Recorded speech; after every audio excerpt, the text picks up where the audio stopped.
ముల్లి బ్రాహ్మణుల పండి వాళ్ళ పాత్ర సంతం కడతారు విజు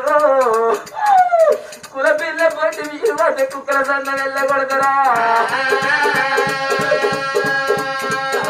ఈ ఏడాదికి ఒక్కసారి వస్తుంది యాగాజీ